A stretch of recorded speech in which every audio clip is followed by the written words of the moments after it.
Meet my boyfriend. Hello, এই তোমরা এসছো, ভালো হয়েছে।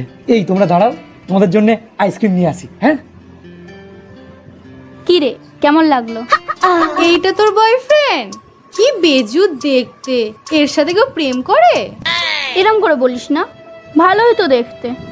আর এর কত টাকা জানিস? ওর টাকার কোথায়, সবই তোর বাবার। ভালো করে ভেবে দেখ, বিয়ের পর একটা নেল পালিশ কিনতে গেলেও বাবার কাছে হাত পাততে হবে। You deserve someone better. Sorry গো, আইসক্রিম পেলাম না, কোনো দোকানে আইসক্রিম নেই। তোমার সাথেও আমার কোনো সম্পর্ক নেই, ব্রেকআপ। এক সপ্তাহ পর